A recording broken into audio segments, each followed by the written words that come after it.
ಹೊರಟ ಸಿನಿಮಾ ಖ್ಯಾತಿಯ ಶ್ರೀ ಅವರು ನಮ್ಮ ಜೊತೆಗಿದ್ದಾರೆ. ಈಗ ಕೋರಾ ಅನ್ನೋ ಸಿನಿಮಾದ ಮೂಲಕ ಮತ್ತೊಂದು ಕಥೆಯನ್ನು ತೆರೆ ಮೇಲೆ ತರಕ್ಕೆ ರೆಡಿ ಆಗಿದ್ದಾರೆ. ಸೊ ಇಲ್ಲಿ ಯಾವ ಥರ ಮೋಡಿ ಮಾಡ್ತಾರೆ, ಪ್ರೇಕ್ಷಕರನ್ನು ರಂಜಿಸ್ತಾರೆ ಅನ್ನೋದನ್ನು ಅವರೇ ಹೇಳ್ತಾರೆ. ಶಿವರೇ, ಸಿನಿಮಾ ಮಾಡೋದು ಅಷ್ಟು ಈಸಿ ಅಲ್ಲ, ಕಥೆ ರೆಡಿ ಮಾಡೋದು. ಈ ಕಥೆ ಹುಟ್ಟಿದ ರೀತಿ ಹೇಗೆ ಅಂತ? ನಮಸ್ಕಾರ. ಸೊ ನನಗೆ ಹೊರಟಾದ ನಂತರ ಈ ಸಂಜೆ ಅಂತ ಮಾಡಿದೆ, ಒಂಟಿ ಅಂತ ಮಾಡಿದೆ. ಆ್ಯಕ್ಚುಲಿ ಹೊರಟಾದ್ಮೇಲೆ ಒಂದು ಭ್ರಮೇಲಿದ್ದೆ ನಾವು. ಹೊರಟ ಆ್ಯಕ್ಚುಲಿ ಸೂಪರ್ ಡೂಪರ್ ಹಿಟ್ ಆಯಿತು. ನನಗೆ ಒಂದು ಭ್ರಮೇಲಿದ್ದೆ, ಸಿನಿಮಾ ಹೊಡಿದ ತಕ್ಷಣ ಎಲ್ಲ ಸೂಟ್ ಕೇಸ್ ಇಟ್ಕೊಂಡು ಮನೆ ಮುಂದೆ ನಿಂತ್ಕೊತಾರೆ ಅಂತ. ಅದು ಯಾವುದೂ ಆಗಲ್ಲ, ಆ್ಯಕ್ಚುಲಿ ಭ್ರಮೆ ಅದು. ಸೊ ನಾವು ಇಟ್ಕೊಟ್ರುಗಳು ಮತ್ತೆ ಅದೇ ಹೋರಾಟ, ಅದೇ ಪರದಾಟ ಇರುತ್ತೆ. ಸೊ ನನಗೆ ಅದಾದಮೇಲೆ ಒಂದು ಫಾರೆಸ್ಟ್ ಎಲ್ಲೋ ಬ್ಯಾಕ್ ಎಂಡಲ್ಲಿ ಓಡ್ತಾಯಿದ್ದು ಮಾಡಬೇಕು ಅಂತ. ಆ ಟೈಮಲ್ಲಿ ನಮ್ಮ ಅಣ್ಣನ ಮೂರ್ತಿ ಅಣ್ಣ ಸಿಕ್ಕಿದ್ರು. ಆ್ಯಕ್ಚುಲಿ ಮೂರ್ತಿ ಅಣ್ಣ ನಮ್ಮದು ತುಂಬ ಕೋಇನ್ಸಿಡೆಂಟು. ಆ ಟೈಮಲ್ಲಿ ಆ್ಯಕ್ಚುಲಿ ಕೋವಿಡ್ ಅಂತ ಅನಿಸುತ್ತೆ. ದಿಲೀಪ್ ಅಂತ ಒಬ್ಬರು ಅವ್ರ ಕಡೆಯಿಂದ ಪರಿಚಯ ಆಗಿದ್ದು. ಸೊ ಆ್ಯಕ್ಚುಲಿ ಮೂರ್ತಿ ಅಣ್ಣ ಬಂದು ಸಿನಿಮಾ ಮಾಡಬೇಕು ಅಂತಿರಲಿಲ್ಲ, ಅವ್ರು ಯಾರಿಗೋ ಪರಿಚಯ ಮಾಡಬೇಕು, ನನ್ನ ಪರಿಚಯ ಮಾಡಿಸ್ಕೊಡ್ಬೇಕು ಅಂತ ಇದ್ದಿದ್ದು. ಅದು ಕೋಇನ್ಸಿಡೆಂಟ್ ಏನಾಯಿತು ಅಂದರೆ, ಅವ್ರು ಮಾತಾಡ್ತಾ ಸಡನ್ನಾಗೆ ನಮ್ಮ ಮೂರ್ತಿ ಅಣ್ಣ ಬಂದು ಆಫೀಸ್ಗೆ ಹೋಗೋಣ ಬನ್ನಿ ಅಂದರು. ಅದು ನನ್ನ ಮೇಲೆ ಅದೇನು ಕಾನ್ಫಿಡೆನ್ಸ್ ಆಯಿತೋ ಗೊತ್ತಿಲ್ಲ ಅವ್ರಿಗೆ. ಮೇ ಬಿ 1 hour ಏನೋ ಮಾತಾಡಿದ್ವಿ ಅನ್ಸುತ್ತೆ ಅಷ್ಟೇ. ಸಡನ್ನಾಗೆ ನೋಡು ಶ್ರೀ, ನನ್ನ ಹತ್ರ ದುಡ್ಡಿಲ್ಲ, ಏನೋ ಮಾಡಬೇಕು ಅನಿಸ್ತದೆ, ನೀನೇ ಡೈರೆಕ್ಟ್ರು, ನಾನೇ ಪ್ರೊಡ್ಯೂಸರ್ ಅಂತ ಹೇಳಿದ್ರು. ಅಲ್ಲಿಂದ ಆ್ಯಕ್ಚುಲಿ ಟೇಕ್ ಆಫ್ ಆಯಿತು. ಮೊನ್ನೆ ಪ್ರೆಸ್ ಮೀಟಲ್ಲಿ ಮೋಸ್ಟ್ಲಿ ಮೂರ್ತಿ ಅಣ್ಣ ಹೇಳಿದ್ರು ಅಂತ ಅನಿಸುತ್ತೆ. ಬುಕ್ಕಲ್ಲಿ ಬರೆದಿದ್ದಾರೆ ಈಗಲೂ, ಅದು ಸಕ್ಸಸ್ ಆದ್ಮೇಲೆ ರಿವೀಲ್ ಮಾಡೋಣ ಅಂತ ಅವರು ಅಂದ್ಕೊಂಡಿದ್ರು. ಬಟ್ ಮಾತನ್ನ ತುರಾತರಲ್ಲಿ ಅವ್ರು ನೆನ್ನೆನೇ ಹೇಳ್ಬಿಟ್ರು ಆ್ಯಕ್ಚುಲಿ ಅವ್ರು ಬುಕ್ಸಲ್ಲಿ ಬರ್ತಿದ್ದೀನಿ ಅಂತ. ಸೊ ಈಗ ವಿಷಯಕ್ಕೆ ಬರಬೇಕಾದ್ರೆ ಒಂದು ಫಾರೆಸ್ಟ್ ಸಬ್ಜೆಕ್ಟ್ ಮಾಡೋಣ ಅಂತ ನನಗೆ ಆ್ಯಕ್ಚುಲಿ ಎಲ್ಲೋ ಒಂದು ಫಾರೆಸ್ಟ್ ಸಬ್ಜೆಕ್ಟ್, ಯಾಕಂದರೆ ಬರೀ ಸಿಟಿ ಸಬ್ಜೆಕ್ಟ್ ಮಾಡಿ ಒಂದು ಚೇಂಜ್ ಓವರ್ ಬೇಕು. ಈಗ ನಾವು ಹಳ್ಳಿ ಸೊಗಡಿನ ಅಥವಾ ಫಾರೆಸ್ಟ್ ಸೊಗಡಿನ ಒಂದು ಕತೆ ಹೇಳಬೇಕು ಅಂತ ಒಂದೆಲ್ಲೋ ಒಂದು ಕಡೆ ಇತ್ತು. ಬಟ್ ಆ್ಯಕ್ಚುಲಿ ಇದು ಸಜೆಷನ್ ಮಾಡಬೇಕು ಅಂತ ನನಗೆ ಒಂದು ಫಾರೆಸ್ಟ್ ಬೇಸ್ ಮಾಡೋಣ ಅಂತ ಐಡಿಯಾ ಕೊಟ್ಟಿದ್ದು ಆಬ್ವಿಯಸ್ಲಿ ನಮ್ಮ ಮೂರ್ತಿ ಅಣ್ಣ. ಅವರು ಒಂದು ಆಸೆ ಇತ್ತು ಒಂದು ಫಾರೆಸ್ಟ್ ಥರ ಮಾಡೋಣ ಅಂತ. ಸೊ ಅವ್ರು ಹೇಳಿದ್ದಕ್ಕೂ ನಾನು ಅಂದ್ಕೊಂಡಿದ್ದಕ್ಕೂ ಒಂದು ನೀಟಾಗಿ ಸಿಂಕ್ ಆಯಿತು ಅಷ್ಟೇ. ಸೊ ಇಲ್ಲಿ ಏನಾಗುತ್ತಂದರೆ, ಸಿಟಿ ಸಬ್ಜೆಕ್ಟ್ ಮಾಡೋದಕ್ಕೂ ಫಾರೆಸ್ಟ್ ಸಬ್ಜೆಕ್ಟ್ ಮಾಡೋದಕ್ಕೂ ತುಂಬ ಚಾಲೆಂಜಸ್ ಇರುತ್ತೆ. ಯಾಕಂದರೆ ಸಿಟಿ ಸಬ್ಜೆಕ್ಟ್ ಸುಮ್ಮನೆ ಸಿಟಿಲಿ ಹೋದ ಒಂದೇನೋ ಸಾಂಗು ಮಾಸ್ ಅದಲ್ಲ. ಈಗ ಆ್ಯಕ್ಚುಲಿ ಕಂಟೆಂಟ್ ಅನ್ನೋದು ಒಬ್ಬ ಡೈರೆಕ್ಟ್ರು ಲೈನ್ ಇಟ್ಕೊಂಡು ಕತೆ ಮಾಡೋದು ಬೇರೆ, ಕಂಟೆಂಟ್ ಇಟ್ಕೊಂಡು ಕತೆ ಮಾಡೋದು ಬಹಳ ವ್ಯತ್ಯಾಸ ಇದೆ. ಈಗ ಲೈನ್ ಅಂದರೆ ಸುಮ್ಮನೆ ಅದು ಖಾರ ಮಸಾಲ ಹಾಕಿ ಸ್ಕ್ರೀನ್ ಪ್ಲೇ ಮಾಡ್ಕೊತೀವಿ, ಅಲ್ಲಲ್ಲಿ ಬೋರ್ ಆಗಬಾರ್ದು, ಒಂದು ಸಾಂಗ್ ಆಗಿರ್ಬೋದು, ಫೈಟ್ಸ್ ಆಗಿರ್ಬೋದು, ಲಾಜಿಕ್ ಎಲ್ಲರೂ ಹೊಡಿತಾ ಇದೆಯಾ, ಆ ಸ್ಕ್ರೀನ್ ಪ್ಲೇ ಮಾಡ್ಕೊಳ್ಳೋದು ಬೇರೆ. ಬಟ್ ಫಾರೆಸ್ಟ್ ಅಂದಾಗ ನಿಮಗೆ ಯೂಶ್ವಲಾಗಿ ಒಂದು ಸಿನಿಮಾ ಅಂತ ಬಂದಾಗ ನೀವು ಓವರಾಲ್ ಎಲ್ಲ ಸಿನಿಮಾ ತೊಗೊಂಡಾಗ ನಿಮಗೆ ಮ್ಯಾಕ್ಸಿಮಮ್ ನಿಮಗೆ ಒಂದು 5ರಿಂದ 6 ಕ್ಯಾರೆಕ್ಟ್ರು ಜನಗಳ ಮನಸ್ಸಲ್ಲಿ ಉಳಿಬೋದು, ಅದು ಒಂದು ಟೈಟ್ ಸ್ಕ್ರೀನ್ ಪ್ಲೇ ಇದ್ದಾಗ. ಬಟ್ ಓವರಾಲ್ ಇದರಲ್ಲಿ ನನಗೆ ಗೊತ್ತಿರೋ ಒಂದು 17ರಿಂದ 18 ಜನ ಪಾತ್ರಗಳು ನಿಮಗೆ ಕಾಡುತ್ತೆ ಆಚೆ ಬಂದಾಗ. ಅದು ಡಿಸೈನ್ ಮಾಡೋದು ನಾವು ಸ್ಕ್ರಿಪ್ಟಲ್ಲಿ ಏನೋ ಗೀಚ್ಕೊಂಡ್ಬಿಡ್ತೀವಿ, ಈ ಥರ ಬರುತ್ತೆ ಅಂತ. ಬಟ್ ಫಾರೆಸ್ಟ್ ಬೇಸಲ್ಲಿ ಅದನ್ನು ಎಕ್ಸಿಕ್ಯೂಷನ್ ಮಾಡೋದಿಲ್ಲ, ನಿಜವಲ್ಲೂ ಇಸ್ ವೆರಿ ಚಾಲೆಂಜಿಂಗ್. ಯಾಕಂದರೆ ಒಂದು ಪಾತ್ರ ಡಿಸೈನ್ ಆಗಿರ್ಬೋದು. ಇವಾಗ ನಾನೇನು ಅನ್ಕೊತೀನಿ, ಈ ಪಾತ್ರ ಈಗ ಮಾತಾಡಬೇಕು ಅಂತ, ಕಾಡೆಲ್ಲ ಹೋದಾಗ ಅದ್ರದ್ದು ಶೇಪೇ ಚೇಂಜ್ ಆಗುತ್ತೆ, ಅದ್ರದ್ದು ಬದಲಾವಣೆಗಳೇ ಚೇಂಜ್ ಆಗುತ್ತೆ. ಇದು ಭಾಳ ಆ್ಯಕ್ಚುಲಿ ನನಗೆ ನನ್ನ ಲೈಫಲ್ಲಿ 3 ಪಿಕ್ಚರ್ ಕಂಪೇರ್ ಮಾಡಿ ತುಂಬ ವೆರಿ ಚಾಲೆಂಜಿಂಗು. ಜೊತೆಗೆ ಒಂದು ಬಲವಾದ ಒಂದು ಕಾನ್ಫಿಡೆನ್ಸ್ ಬಂದಿದೆ.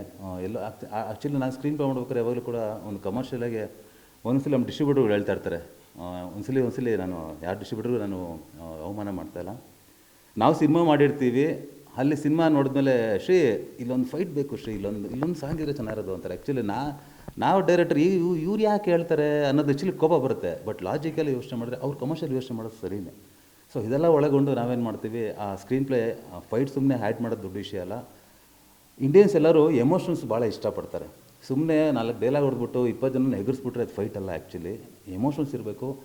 ಒಬ್ಬ ಡೈರೆಕ್ಟರ್ಗೆ ಎಮೋಷನ್ಸ್ ಹ್ಯಾಂಡ್ಲ್ ಮಾಡೋದು ಕರೆಕ್ಟಾಗಿ ಗೊತ್ತಿದ್ರೆ, ಆ ಕೂರ್ಸೋ ಒಂದು ತಾಕತ್ತಿದ್ರೆ ಜನಗಳಿಗೆ ಖಂಡಿತ ಇಷ್ಟ ಆಗುತ್ತೆ. ಯಾಕಂದರೆ ಯಾವುದೇ ಸಿನಿಮಾ ಆಗಲಿ ಕನೆಕ್ಟ್ ಆಗಬೇಕು. ಕನೆಕ್ಟ್ ಆಗೋದೇ ದೊಡ್ಡ ಚಾಲೆಂಜ್ ನಮ್ಮ ಡೈರೆಕ್ಟರ್. ನಾವು ಅಂದ್ಕೊಂತೀವಿ ಮೋಸ್ಟ್ಲಿ ಈ ಸೀನ್ ವರ್ಕ್ ಆಗುತ್ತೆ. ಆ್ಯಕ್ಚುಲಿ ಸೀನಲ್ಲೇ ನಾವು ಅಂದ್ಕೊಂಡಿದ್ದು ಹೆಂಗೆ ಉಲ್ಟಾ ಹೊಡಿತೀವಿ ಸ್ಕ್ರೀನಲ್ಲಿ, ಏನಪ್ಪ ಇದು ಜನಗಳೇನು ವಿಜುವಲ್ ಹೊಡಿತಲ್ಲ ಅಥವಾ ಏನು ಫೀಲ್ ಆಗ್ತಾಯಿಲ್ವಲ್ಲ ಅನ್ಸುತ್ತೆ. ಯಾವುದೋ ಒಂದು ಸೀನ್ ಮಾಡಿರ್ತೀರಿ, ಅದಕ್ಕೆ ನಮ್ಗೆ ಗೊತ್ತಿಲ್ಲದ್ರೆ ಎಕ್ಸ್ಪೆಕ್ಟೇಷನಾಗಿ ನಗ್ತಾ ಇರ್ತಾರೆ. ಓಕೆ ಈ ಸೀನ್ ಆ್ಯಕ್ಚುಲಿ ಏಟಿಂಗಲ್ಲಿ ಇಡೋದೇ ಬೇಡ ಅಂತಲೂ ಅಂದ್ಕೊಂಡಿರ್ತೀವಿ. ಅದು ನಮ್ಗೆ ಗೊತ್ತಿಲ್ಲದಿರ ರೆಸ್ಪಾನ್ಸ್ ಬೇರೆ ಥರ ಇರುತ್ತೆ. ಸೊ ಇದೆಲ್ಲ ಆ್ಯಕ್ಚುಲಿ ಜನಗಳ ಮನಸ್ಸು ಹೇಳಿದ್ನಲ್ಲ, ಪ್ರೇಕ್ಷಕ ಪ್ರಭು ಅಂತ ಅದಕ್ಕೆ ಹೇಳಿದೆ. ನಾವೇನೋ ಅಂದ್ಕೊತೀವಿ ಅದೇನು ಎಕ್ಸಿಕ್ಯೂಷನ್ ಆಗುತ್ತೆ. ಹಾಗಾಗಿ ನಾನು ಈ ಕೋರದಲ್ಲಿ ಅದೆಲ್ಲ ಒಂದು ತಲಾಶೆ ಮಾಡಿದ್ದೀವಿ, ಇಟ್ಸ್ ವರ್ಕ್ ಅಂತ ಅಂದ್ಕೊಂಡಿದ್ದೀನಿ. ಸರ್, ಆವಾಗದಿಂದ ಪ್ರತಿಯೊಬ್ಬರು ಕಂಟೆಂಟ್ ಅಂತಿದ್ದಾರೆ. ಸೊ ಆ್ಯಕ್ಚುಲಿ ಏನು ಕಂಟೆಂಟು? ಸೊ ಈ ಕಂಟೆಂಟು ಶುರುವಾಗಿದ್ದು ಎಲ್ಲಿಂದ? ಸೊ ಈ ಕಂಟೆಂಟು ನಿಜವಾಗ್ಲೂ ರಿಯಾಲಿಟಿಗೆ ಹತ್ತಿರ ಇದೆಯಾ ಅಥವಾ ರಿಯಲ್ ಸ್ಟೋರಿನ ಏನು ಅಂತ? ಎಲ್ಲ ಮಿಕ್ಸ್. ನೀವು ಹೇಳ್ದಂಗೆ ಕೆಲವೊಂದು ಒಬ್ಬ ಡೈರೆಕ್ಟ್ರಿಗೆ ಒಂದು ಕತೆ ಹುಟ್ಬೇಕಾದ್ರೆ ಒಂದು ಘಟನೆಯಿಂದ ಹುಟ್ಬೋದು, ಯಾವುದೋ ಒಂದು ಸನ್ನಿವೇಶ, ಒಂದು ಇನ್ಸ್ಪೈರ್ ಇಲ್ಲ, ಒಂದು ಮನುಷ್ಯಂದಾಗಿರ್ಬೋದು, ಒಂದು ಘಟನೆ, ಯಾವುದೋ ಒಂದು ಕಾರಣ ಬೇಕಾಗುತ್ತೆ. ಇದು ಎಲ್ಲನೂ ಒಳಗೊಂಡಿದೆ, ರಿಯಾಲಿಟಿನೂ ಇದೆ. ಆಮೇಲೆ ನನಗೆ ಯಾವಾಗಿಂದ ನಾನು ಒಂದು ಡಯಾಡ್ ಫ್ಯಾನ್ಸ್ ಮೆಲ್ ಗಿಬ್ಸನ್ ಅಂತ ಕೇಳಿರ್ಬೇಕು ನೀವು. ನಾನು ಅವ್ರದ್ದು ಅಪೋಕ್ಯಾಲಿಪ್ಟ್ ಆಗಿರ್ಬೋದು, ಹಾರ್ಟ್ ಟಾರ್ಗೆಟ್ ಆಗಿರ್ಬೋದು, ಸುಮಾರು ನಾನು ಅವ್ರ ಮೂವಿ ನೋಡ್ತಾ ಇದ್ದೆ. ಅದು ನನಗೆಲ್ಲ ಓಡ್ತಾಯಿತ್ತು, ಈ ಥರ ಮಾಡಬೇಕು, ನಾನು ಫಾರೆಸ್ಟ್ ಸಬ್ಜೆಕ್ಟ್ ಮಾಡಬೇಕು ಅಂತ ನನಗೆ ಓಡ್ತಾಯಿತ್ತು. ಬಟ್ ಇದು ನನಗೆ ಈ ಥರ ಅವಕಾಶ ಸಿಕ್ಕಿದಾಗ ಅದನ್ನು ಚೆನ್ನಾಗಿ ಬಳಕೆ ಮಾಡಿ, ಯಾಕಂದರೆ ಆ ಅಟ್ಮಾಸ್ಫಿಯರ್ ಬೇರೆ, ಈ ಅಟ್ಮಾಸ್ಫಿಯರ್ ಬೇರೆ. ಬಟ್ ನಾನು ನಿಜವಾಗ್ಲೂ ಇನ್ಸ್ಪೈರ್ ಆಗಿದ್ದು ಆ ಒಂದು ಕೆಲವು ಮೂವಿಗಳು ನನಗೆ ಭಾಳ ಈ ಕತೆ ಮಾಡೋಕ್ಕೆ ಇನ್ಸ್ಪೈರ್ ಆಯಿತು. ಆಮೇಲೆ ಒಂದು ರಿಯಲ್ ಘಟನೆ ಕೂಡ ಇದೆ. ಆಮೇಲೆ ಮೇಯ್ನ್ ನಿಮಗೆ ಪಾತ್ರ ನೋಡ್ತಿದ್ದಾಗ ಆಡಿಯನ್ಸ್ಗೆ ಯಾವುದೋ ಒಂದು ಪಾತ್ರ ನೋಡ್ತಾ ಇದ್ದೀನಿ, ಓಕೆ ಇದು ಅಳ್ತಲ್ವಾ, ಇದು ನಗ್ತಲ್ಲ, ಆ ಥರ ನೋಡಲ್ಲ ಅವ್ರು. ಆ್ಯಕ್ಚುಲಿ ಅವರು ಕೂಡ ಫಾರೆಸ್ಟಲ್ಲಿ ನನಗೇನೋ ಆಗ್ತಾಯಿದೆ, ನನಗೇನೋ ನಗು ಬರ್ತಾಯಿದೆ, ನನಗೇನೋ ಅಳು ಬರ್ತಾಯಿದೆ ಅನ್ನೋ ಒಂದು ಗ್ಯಾರಂಟಿ, ಆ ಕನೆಕ್ಟಿವಿಟಿ ಆಡಿಯನ್ಸ್ಗೆ ಫೀಲ್ ಮಾಡ್ತಾರೆ ಕೋರದಲ್ಲಿ. ಸರ್, ಒರಟದಿಂದ ಪ್ರಶಾಂತ್ ಅವರ ಲೈಫು ಸ್ವಲ್ಪ ಟರ್ನ್ ಆಗಿತ್ತು. ಸೊ ಇಲ್ಲಿ ಸುನಾಮಿ ಕಿಟ್ಟಿ ಅವರ ಲೈಫ್ ಎಷ್ಟು ಚೇಂಜ್ ಆಗಬಹುದು ನಿಮ್ಮ ಪ್ರಕಾರ? ಅದು ನಮ್ಮ ಕೈಲಿಲ್ಲ ಅದು. ಅಂದರೆ ಏನಂದರೆ ನಾವು ಖಂಡಿತ ಸೋಲೋ ಮೂವಿಗೂ ಅದೇ ಎಫರ್ಟ್ ಹಾಕ್ತೀವಿ, ಗೆಲ್ಲೋ ಮೂವಿಗೂ ಅದೇ ಎಫರ್ಟ್ ಹಾಕ್ತೀವಿ. ಅಲ್ಟಿಮೇಟ್ ಜನಗಳು ಹೇಳಿದ್ನಲ್ಲ, ಪ್ರೇಕ್ಷಕ ಪ್ರಭು ಅವ್ರು ಯಾವ ಥರ ತೊಗೊತಾರೆ ಗೊತ್ತಿಲ್ಲ. ಬಟ್ ಒಂದೊಂದು ಕಾನ್ಫಿಡೆನ್ಸ್ ಇದೆ ನಮಗೆ. ಆಬ್ವಿಯಸ್ಲಿ ಎಲ್ಲ ಕಷ್ಟಪಟ್ಟೇ ಪಡ್ತಾರೆ. ಬಟ್ ಇದರಲ್ಲಿ ಏನು ಅಂದರೆ ಒಂದು ಅದರದ್ದೇ ಆದ ಒಂದು ಹೋಮ್ವರ್ಕ್ ಮಾಡ್ಕೊಂಡಿದ್ದೀವಿ. ಅದರದ್ದೇ ಆದ ಮೇಯ್ನ್ ನಾವು ಏನೇ ಮಾಡಿದ್ರು ಕೂಡ ಒಬ್ಬ ಡೈರೆಕ್ಟರ್ಗೆ ಸ್ಟ್ರೆಂತ್ ಬಂದು ಟೀಮ್ ವರ್ಕು. ಅವನಿಲ್ಲ ಅಂದರೆ ಅವ್ನ ಬಂಡವಾಳ ಏನು ಅಂತ ಗೊತ್ತಾಗ್ಬಿಡುತ್ತೆ. ಸೊ ನನಗೆ ಒಂದು ಬಲವಾದ ಸ್ಟ್ರೆಂತ್ ಅಂದರೆ ನನ್ನ ಟೀಮ್, ಕ್ಯಾಮ್ರಾಮನ್ ಆಗಿರ್ಬೋದು, ನಮ್ಮ ಚಿನ್ನಯ್ಯ ಮಾಸ್ಟರ್ ಆಗಿರ್ಬೋದು, ಆಮೇಲೆ ನಮ್ಮ ಎಡಿಟರ್ ಆಗಿರ್ಬೋದು. ಇಷ್ಟೆಲ್ಲ ಏನೇ ಆಸೆ ಕನಸುಗಳು ಕಂಡ್ರು ಕೂಡ ನಾವೇನೋ ಅನ್ಕೊತೀವಿ, ಹೀರೋ ಫ್ಲೈಟಲ್ಲಿ ಇಳಿತಾನೆ, ಹೆಲಿಕಾಪ್ಟ್ರಲ್ಲಿ ಇಳಿತಾನೆ ಅಂತ. ಕಲ್ಪನೆಗೇನು ಎಂಡಿಲ್ಲ. ಬಟ್ ಅದಕ್ಕೆ ನಿಜವಾದ ಹಣಕಾಸಾಗೋರು ನಿರ್ಮಾಪಕರು, ಅವರಿದ್ರೇ ನಮ್ಗೆ ಬೆಳೆಕಾಳು ಬೇಯೋದು. ಅವರಿಲ್ಲ ಅಂದರೆ ನಾವೇನು ಮಾಡೋಕ್ಕಾಗುತ್ತೆ. ಸೊ ಆ ನಿಟ್ಟಿನಲ್ಲಿ ಮೂರ್ತಿ ಅಣ್ಣ ಬಂದು ನಿಜವಾಗ್ಲೂ ಒಬ್ಬ ಪ್ರೊಡ್ಯೂಸರ್ ಥರ ಇರಲಿಲ್ಲ. ಆ್ಯಕ್ಚುಲಿ ಹೆಂಗೆ ಅಂದರೆ ಕಿತ್ತಾಡಿದ್ದೀವಿ, ಸಿಕ್ಕಾಪಟ್ಟೆ ಕಿತ್ತಾಡಿದ್ವಿ, ಓನ್ಲಿ ಫಾರ್ ಮೂವಿ. ಈಗ ಹೆಂಗೆ ಅಂದರೆ ಒಂದು ಫಾರ್ ಎಕ್ಸಾಂಪಲ್ ಟಿ ಎಸ್ಟೇಟ್ ಅಣ್ಣ ಒಂದು 100 ಜನ ಸಾಕು ಅಂದರೆ 100 ಜನ ಯಾಕೆ ಇನ್ನೊಂದು 50 ಜನ ಹಾಕು ಅನ್ನೋರು. ನನಗೆ ಸಾಕಷ್ಟೇ ಅಣ್ಣ ಅಂದರೆ ಅವ್ರಿಗೆ ಹುಚ್ಚು ಅಂತ ಹೇಳ್ತಿಲ್ಲ. ಒಬ್ಬ ಪ್ರೊಡ್ಯೂಸರ್ಗೆ ಆ ಹುಚ್ಚು ಇದ್ರೇ ಒಂದು ಒಳ್ಳೆ ಔಟ್ಪುಟ್ ಬರೋ ಕಾರಣ. ನಿಜವಲ್ಲ ಅಂಥ ನಿರ್ಮಾಪಕರು ಸಿಕ್ಕಿದ್ದು ನನಗೆ ಭಾಳ ಖುಷಿಯಾಗುತ್ತೆ. ಸರ್, ನಿಮ್ಮ ಕಥೆಗೂ ನಿಮ್ಮ ನಾಯಕನಿಗೂ ತುಂಬ ಸಾಮ್ಯತೆ ಇದೆ. ಅಂದರೆ ಒಟ್ಟೊಟ್ಟಿಗೆ ಸಾಗುವಂಥ ಕತೆ ಅನಿಸುತ್ತೆ. ಬಟ್ ಫೈಟ್ ವಿಚಾರಕ್ಕೆ ಬಂದರೆ ಬುಡಕಟ್ಟು ಜನಾಂಗದ ಫೈಟ್ಗಳ ಆ ಒಂದು ವಿಧಾನೇ ಬೇರೆ ಥರ ಇರುತ್ತೆ.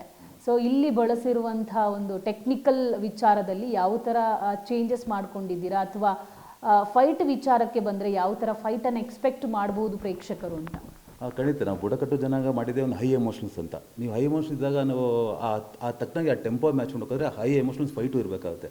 ಸುಮ್ಮನೆ ಅವ್ನು ಕಿರ್ಚಾಡಿ ಕೂಗಾಡಿ ಆಡಿಯನ್ಸ್ಗೆ ಒಂದು ಟೆಂಪೋ ಅಂತಿರುತ್ತೆ, ಅದು ಪೀಕ್ ಲೆವೆಲ್ ತೊಗೊಂಡೋಗಿ ನಾವು ಫೈಟ್ಸ್ ಒಂದು ಲೆವೆಲ್ ಮಾಡಿದ್ರೆ ನಿಜವಲ್ಲ ಅದು ಮ್ಯಾಚ್ ಆಗಲ್ಲ ನಮಗೆ.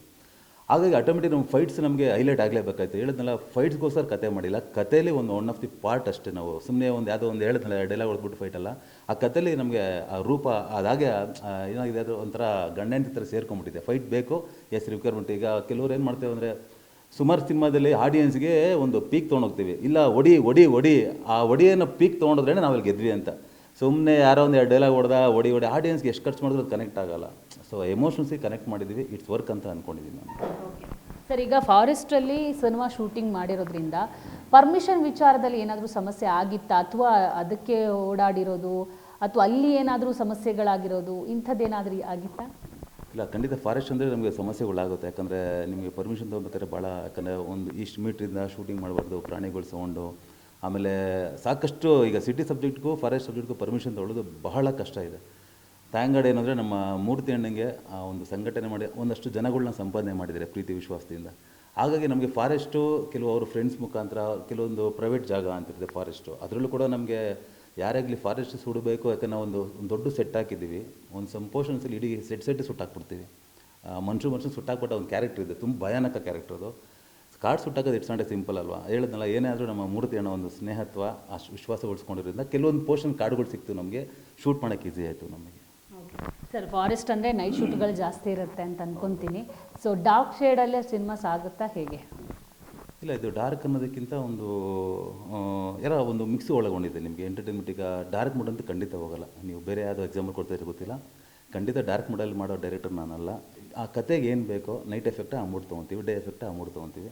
ಓವರಾಲ್ ನಿಮಗೆ ಒಂದು ಬುಡಕಟ್ಟು ಜನಾಗ ಒಂದು ಹೇಳಿದ್ನಲ್ಲ, ಒಂದು ಫಾರೆಸ್ಟಲ್ಲಿ ಒಂದು ಸಫಾರಿ ಮಾಡಿದ್ರೆ ನಿಮಗೆ ಆ ಥರ ಫೀಲ್ ಇರುತ್ತೆ. ನನಗೆ ಸಫಾರಿ ಮಾಡ್ತಿದ್ದೀನಪ್ಪ, ಅಲ್ಲಿ ಪ್ರಾಣಿ ನೋಡ್ತಿದ್ದೀನಿ, ಅಲ್ಲಿ ಈ ಥರ ನಿಮಗೆ ಪ್ರತಿಯೊಂದು ಕ್ಯಾರೆಕ್ಟರ್ ಕೂಡ ನಾನಲ್ಲಿ ಜೀವಿಸ್ತಾ ಇದ್ದೀನಿ ಅಂತಲೇ ನಿಮಗೆ ಕನೆಕ್ಟ್ ಆಗುತ್ತೆ ಆಡಿಯನ್ಸಿಗೆ ನೋಡ್ತಾ. ಒನ್ಲೈನ್ ಸ್ಟೋರಿ ಹೇಳಿ ಸರ್. ಅಲ್ಟಿಮೇಟ್ ಒನ್ಲೈನ್ ಹೇಳ್ಬೇಕಾದ್ರೆ ಸಿಂಪಲಾಗಿ ಕೋರ ನಿದ್ದೆ ಮಾಡಿಸ್ರೆ ನಿದ್ದೆ ಕೆಡಿಸುತ್ತೆ ಅಷ್ಟೇ, ಇನ್ನೇನು ಕೇಳಬೇಡಿ. ಸಿನಿಮಾದ ಪಾತ್ರವರ್ಗಗಳ ಬಗ್ಗೆ ಮಾತಾಡೋದಾದರೆ, ಸೊ ಕಲಾವಿದರ ಆಯ್ಕೆ ವಿಚಾರ ಆಗಿರ್ಬೋದು, ಕಲಾವಿದರು ಆ್ಯಕ್ಟ್ ಮಾಡಿದ ರೀತಿ ಆಗಿರ್ಬೋದು, ಈಗ ಔಟ್ಪುಟ್ ಬಂದ ರೀತಿ ಆಗಿರ್ಬೋದು. ಅದೇ ನನಗೂ ಇದು ಆ್ಯಕ್ಚುಲಿ ಫಸ್ಟು ನಾವು ಡೈರೆಕ್ಟರ್ಗಳು ಪ್ಲ್ಯಾನ್ ಮಾಡ್ಕೊತೀವಿ. ಈಗ ಒಬ್ಬ ಕತೆ ಬರೀಬೇಕಾದ್ರೆ ಫಾರ್ ಹೀರೋ ನಾನು ಆಗ್ತೀನಿ ಆ್ಯಕ್ಚುಲಿ, ವಿಲನ್ ನಾವು ಆಗಬೇಕು. ಇಲ್ಲಾಂದರೆ ಅದನ್ನು ಜೀವಿಸಿ ಪಾತ್ರ ಬರೆಯೋದಾಗಲಿ ಆ ಬರವಣಿಗೆಲೇ ಆಗಲ್ಲ. ಫಸ್ಟು ನಮಗೆ ಕ್ಲಾರಿಟಿ ಇದ್ದಾಗಲೇ ನಾವು ಆರ್ಟಿಸ್ಟ್ ಹೇಳೋಕ್ಕೆ ಸಾಧ್ಯ. ಯಾಕಂದರೆ ಪ್ರತಿಯೊಂದು ಪಾತ್ರ ಕೂಡ ಒಬ್ಬ ಡೈರೆಕ್ಟರ್ ಜೀವಿಸ್ತಾನೆ. ಅದು ಹಿಂಗೆ ಮಾತಾಡಬೇಕು, ಅವ್ನು ಇದೇ ತಿನ್ನಬೇಕು, ಇದೇ ಬಟ್ಟೆ ಹಾಕೊಬೇಕು, ಈ ಥರನೇ ನಡಿಬೇಕು ಅಂತ ನಾವು ಡಿಸೈಡ್ ಮಾಡೋದು ತುಂಬ ಈಸಿ. ಬಟ್ ಅದನ್ನು ಎಕ್ಸಿಕ್ಯೂಷನ್ ಮಾಡೋದು, ಯಾಕಂದರೆ ಒಬ್ಬ ಆರ್ಟಿಸ್ಟ್ಗೆ ಅವ್ರದ್ದೇ ಆದ ಒಂದು ಬಾಡಿ ಲ್ಯಾಂಗ್ವೇಜ್ ಇರುತ್ತೆ. ಸೊ ನಾನು ಕೆಲವೊಂದು ಸಲ ಕ್ಲ್ಯಾಶ್ ಆಗಿದ್ದು ಉಂಟು. ನಾನು ಈ ಥರ ಅಂದ್ಕೊಂಡಿದ್ದು, ಇವ್ರು ಈ ಕ್ಯಾರೆಕ್ಟರ್ ಯಾಕೆ ಹಿಂಗೆ ಮಾತಾಡ್ತಾ ಇದೆ. ಆವಾಗ ಒಂದು ಅಂಡರ್ಸ್ಟ್ಯಾಂಡಿಂಗ್ ಇರುತ್ತೆ. ಡೈರೆಕ್ಟ್ರು ಆರ್ಟಿಸ್ಟ್ಗೆ ಒಂದು ಅಂಡರ್ಸ್ಟ್ಯಾಂಡಿಂಗ್ ಇದ್ದಾಗ ಫಸ್ಟು ಅವ್ರು ನಮ್ಮ ವೇವ್ ಲೆಂತ್ ಮ್ಯಾಚ್ ಆದರೆ ನಾವು ಅವ್ರ ವೇವ್ ಲೆಂತ್ಗೆ ಹೋಗ್ತೀವಿ. ಅಂದರೆ ಒಂದು ಅಂಡರ್ಸ್ಟ್ಯಾಂಡಿಂಗ್ ಇರುತ್ತೆ. ಬಟ್ ಇಲ್ಲೇನು ಅಂದರೆ ಎಲ್ಲರದ್ದು ಡೇ ಗ್ಲಾಮರ್ ರೋಲೆ. ಅದು ನಾನು ಯಾವ ಥರ ಹೇಳ್ತೀನಿ ಗೊತ್ತಿಲ್ಲ. ಕೆಲವು ಶಾರ್ಟ್ಗಳು ನ್ಯಾಚುರಲಾಗಿ ಬರಲಿ ಅಂತ ತುಂಬ ಜನ ಆರ್ಟಿಸ್ಟ್ಗಳು ಆ ಕ್ಷಣಕ್ಕೆ ನಾನು ಬೈಕೊಂಡಿರ್ಬೋದು. ರಿಯಲಾಗಿ ಓದಿಸಿದ್ದೀವಿ. ಏನೋ ಒಂದು ಪುಂಡಾಟಿಕೆತನ ಅಥವಾ ಇನ್ನೇನೋ ಮಾಡ್ಬಿಡೋಕು ಅಂತಲ್ಲ, ಆ ಪಾತ್ರ ಆ ಸಿಚುವೇಶನ್ ಡಿಮ್ಯಾಂಡ್ ಮಾಡಿದಾಗ ಅದು ಮಾಡಲೇಬೇಕಾಗತ್ತೆ. ಅದು ನೀವು ಸಿನಿಮಾ ನೋಡಿದಲ್ಲಿ ಗೊತ್ತಾಗುತ್ತೆ ಏನೋ ಅಂತ. ಸರ್, ಇದು ಇಷ್ಟು ದಶಕದ ಹಿಂದಿನ ಕತೆ, ಇಷ್ಟು ದಶಕದಲ್ಲಿ ನಡೆಯುವಂಥ ಕತೆ ಅಂಥದ್ದೇನ? ಖಂಡಿತ ಇದು ನಿಮಗೆ 1980ಇಂದ 2000 ಒಂದು ಒಳಗಂಡ ಕಥೆನೇ ಆಗುತ್ತೆ ನಿಮಗೆ. ಸೊ ಆ ಟೈಮಲ್ಲಿ ಮೊಬೈಲ್ಗಳು ಅದು ಇದೆಲ್ಲ ಇರಲಿಲ್ಲ. ಸೊ ಒಂದಿಷ್ಟು ನಾವು ಬಳಸುವಂಥ ಉಪಕರಣಗಳು ಇರಲಿಲ್ಲ. ಆರ್ಟ್ ಡಿಪಾರ್ಟ್ಮೆಂಟ್ ಎಷ್ಟು ಮುತುವರ್ಜಿ ವಹಿಸಿದೆ ಅಂತ? ಖಂಡಿತ. ಯಾಕಂದರೆ ಈಗ ಜನಗಳು ಸ್ವಲ್ಪ ಆದರೂ ಯೂಟ್ಯೂಬಲ್ಲಿ ಮಾರ್ಕ್ ಹಾಕ್ಬಿಡ್ತಾರೆ, ಇದು ಫಾಲ್ಟ್ ಅಂತ. ದೊಡ್ಡ ಡೈರೆಕ್ಟ್ರುಗಳಿಗೆ ಬಿಡ್ತಲ್ಲ ಇವಾಗ. ಆ ಥರ ಇದ್ದಾಗ ನಾವು ತುಂಬ ಕೇರ್ಫುಲ್ಲಾಗಿ ಕೆಲಸ ಮಾಡಬೇಕಾಗತ್ತೆ. ಖಂಡಿತ ನಮ್ಮ ಜಿನೇಂದ್ರ ಅಂತ ಒಬ್ಬ ಆರ್ಟ್ ಡಿಪಾರ್ಟ್ಮೆಂಟು ಪ್ರತಿಯೊಂದು ರೀತಿಯಲ್ಲೂ, ಯಾಕಂದರೆ ಅವರು ಒಂದು ಶಾರ್ಟ್ ಇಟ್ಟು ನಾವು ಒಂದು ಫ್ರೇಮ್, ಈಗ ಹಿಂದೆ ಚಾಲೆಂಜ್ ಏನಂದರೆ ಈಗಿನ ಟ್ರೆಂಡ್ ಅಂದರೆ ಬರೋಲ್ಲ. ಒಂದು ಶಾರ್ಟ್ ಇಟ್ಟಾಗ ನಾನು ಆ್ಯಕ್ಚುಲಿ ಆರ್ಟಿಸ್ಟಿಂದ ಹಿಂದ್ಗಡೆ ನೋಡ್ತಿದ್ದೆ, ಇದು ಇತ್ತ ಕಾಲದಲ್ಲಿ ಮತ್ತೆ ಡಿಸ್ಕಷನ್ ಮಾಡೋದು. ಇಲ್ಲ ಸರ್ ಇದು ನೋಡಿ ಸರ್ ಇದು ಇರಲಿಲ್ಲ, ಈ ಥರ ಸಾಕಷ್ಟು ಡಿಸ್ಕಷನ್ ಆಗಿದೆ. ಬಟ್ ನಮ್ಮ ಕೈಲಾಗಿದ್ದ ಪ್ರಯತ್ನ ಆ ಒಂದು ಮೂಡ್ ತೊಗೊಳಕ್ಕೆ ಪ್ರಯತ್ನ ಮಾಡಿದ್ದೀವಿ. ಸರ್, ಹೊರಟ ಆದಮೇಲೆ 3 ಸಿನಿಮಾ ಮಾಡಿದ್ದೀರಾ. ಸೊ ಎಲ್ಲಿ ಹೋದ್ರು ಶ್ರೀ ಅನ್ನುವಂಥ ಮಾತಿತ್ತು. ಬಟ್ ಮತ್ತೆ ಕಮ್ ಬ್ಯಾಕಾ ಕೋರಾದಿಂದ ಅಂತ? ಅಲ್ಲ, ತುಂಬ ಜನ ಕೇಳ್ತಾರೆ ಗ್ಯಾಪ್ ಆಯಿತು. ಒಬ್ಬ ನಿರ್ದೇಶನಿಗೆ ಅವ್ನು ನಿಜವಾಗ್ಲೂ ಗ್ಯಾಪ್ ತೊಗೊಬೇಕು ಅಂತ ಆಗಲ್ಲ. ಆ್ಯಕ್ಚುಲಿ ಗ್ಯಾಪ್ ಆಗುತ್ತೆ. ಫಾರ್ ಎಕ್ಸಾಂಪಲ್ ಏನಾಗುತ್ತೆ ಅಂದರೆ, ನಾವು ಒಬ್ಬ ಪ್ರೊಡ್ಯೂಸರ್ಗೆ, ಎಲ್ಲ ಪ್ರೊಡ್ಯೂಸರ್ ನಾನು ಹೇಳ್ತಲ್ಲ, ಕೆಲವರು ಒಬ್ಬರು ಪ್ರೊಡ್ಯೂಸರ್ ಹತ್ರ ಹೋಗ್ತೀವಿ. ಹೊರಟಾಶ್ರೀ ಅಂತ ಅಟ್ಲೀಸ್ಟ್ ಒಂದು ರೆಸ್ಪೆಕ್ಟ್ ಕೊಟ್ಟಾದರೂ ಕೂರ್ತಲ್ಲ, ಅದೊಂದು ನನಗೆ ಒಂದು ಸಮಾಧಾನ ಅಷ್ಟೇ. ಈಗ ಹೆಂಗಾಗಿದೆ ಅಂದರೆ, ಕತೆ ಕಮಿಟ್ ಆದಮೇಲೆ ಎಲ್ಲ ಇನ್ನೇನು ಮಾಡಬೇಕು, ನಾಳೆ ಇನ್ನೇನು ಶೂಟಿಂಗ್ ಆಗಬೇಕು, ಇಷ್ಟಾಗಲೇ ನಮ್ಮ ಜೀವನ ಜರ್ನಿ 6 ತಿಂಗಳು ಹೋಗಿರುತ್ತೆ. ಈ ಥರ 4 ಜನ ಸಿಕ್ಕರೆ ಎಷ್ಟು ವರ್ಷ ಆಯ್ತು ನಿಮಗೆ? ಜಸ್ಟ್ ಒಂದು ಎಕ್ಸಾಂಪಲ್. ಹಾಗಾಗಿ ಗೊತ್ತಿಲ್ಲ ಅದಾಗಬೇಕು. ಇಲ್ಲಿ ಗೆದ್ದರೂ ಕೂಡ ಯಾರೂ ಬರೋಲ್ಲ ಮೇಡಮ್, ಸೋತರು ಬರೋದಿಲ್ಲ. ಮಟ್ಟ ಹಾಕಿ ಸಮಾಧಿ ಆಗಿ ಉಣ್ಬಿಡ್ತಾರೆ. ಆ ಥರ ಕೆಲವು ಹೇಳಿದ್ನಲ್ಲ, ಇಲ್ಲೊಂದು ಶಾಪ ದುರಂತ ಏನಂದರೆ, ಒಳ್ಳೆ ಡೈರೆಕ್ಟರ್ ಒಳ್ಳೆ ಪ್ರೊಡ್ಯೂಸರ್ ಸಿಗ್ತಲ್ಲ ನಮ್ಮ ಇಂಡಸ್ಟ್ರಿಯಲ್ಲಿ. ಒಳ್ಳೆ ಪ್ರೊಡ್ಯೂಸರ್ಗೆ ಒಳ್ಳೆ ಡೈರೆಕ್ಟರ್ ಸಿಗ್ತಲ್ಲ. ಅದು ಆದರೆ ಒಂದು ಹಿಸ್ಟ್ರಿ ಆಗುತ್ತೆ. ಅದು ಬೇಗನೆ ಆಗಬೇಕು. ಯಾಕಂದರೆ ತುಂಬ ಜನ ಬರವಣಿಗೆ ಬರೆಯೋರು ಇದ್ದಾರೆ ಇಲ್ಲಿ, ಇನ್ಯಾರೋ ಬೇರೆಯವ್ರನ್ನ ಕರೆಸ್ತಾರೆ. ದಯವಿಟ್ಟು ಒಬ್ಬ ಟ್ಯಾಲೆಂಟ್ ಡೈರೆಕ್ಟರ್ಸ್ನ ಗುರುತಿಸಿ ಅವ್ರನ್ನ ಎಂಕರೇಜ್ ಮಾಡಿ.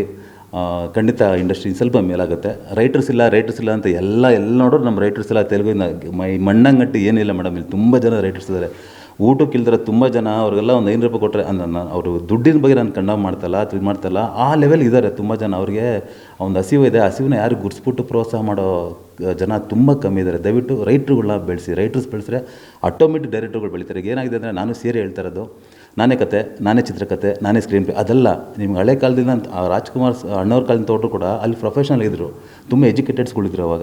ರೈಟರ್ಸ್ ಬರೆಯೋಕ್ಕೆ ಬೇರೆಯಿದ್ರು, ಕತೆ ಬರೆಯೋಕ್ಕೆ ಬರೋರು. ನಿಮ್ಮ ಪುಟ್ಟಣ್ಣ ಕಣ್ಗಳ ಸರಿ ತುಂಬ ಜನ ತೊಗೊಳ್ಳಿ. ನಿಮಗೆ ಕೆ ಬಾಲಚಂದ್ರ ಸರ್ ಆಗಿರ್ಬೋದು, ಅವರೆಲ್ಲ ರೈಟ್ರುಗಳಿಗೆ ಬೆಲೆ ಕೊಡ್ತಾಯಿದ್ರು. ಹಾಗಾಗಿ ನಿಮ್ದು ಒಳ್ಳೆ ಔಟ್ಪುಟ್ ಬರ್ತಾಯಿತ್ತು. ಈಗ ಯಾರು ರೈಟ್ರಿಗೆ ಬೆಲೆ ಕೊಡ್ತಾಯಿಲ್ಲ. ಏನಾದರೆ ಒನ್ ಮ್ಯಾನ್ ಶೋ ಆಗಿಬಿಟ್ಟಿದೆ. ನಾನೇ ಬ್ಯಾಟ್ಸ್ಮನು, ನಾನೇ ಬೌಲರು, ನಾನೇ ಫೀಲ್ಡರು, ಈ ಥರ ಆಗಿದೆ.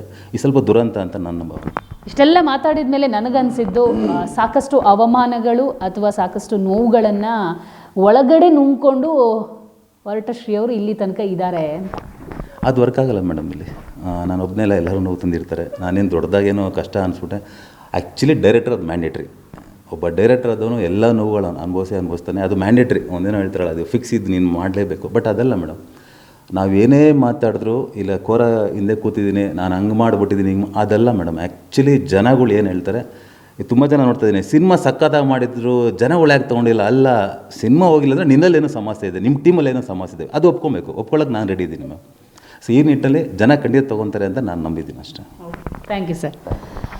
ಸೊ ಹೊರಟ ಶ್ರೀ ಅವರು ಕೋರಾ ಶ್ರೀಯಾಗಿ ಮತ್ತೊಮ್ಮೆ ತೆರೆ ಮೇಲೆ ರಂಜಿಸೋಕ್ಕೆ ಬರ್ತಾ ಇದ್ದಾರೆ. ಕೋರಾದ ಮೂಲಕ ಒಂದಿಷ್ಟು ಅವಮಾನಗಳು, ಒಂದಿಷ್ಟು ನೋವುಗಳನ್ನು ಹೊರತರ್ತಾ ಇದ್ದಾರೆ. ನೋಡೋಣ ಕೋರಾ ಸಿನಿಮಾ ಯಾವ ಥರ ಬರುತ್ತೆ ಅಂತ. ಕ್ಯಾಮರಾ ಪರ್ಸನ್ ಸಂದೇಶ್ ಜೊತೆ ದೀಪಿಕಾ, ಪವರ್ ಟಿವಿ, ಬೆಂಗಳೂರು.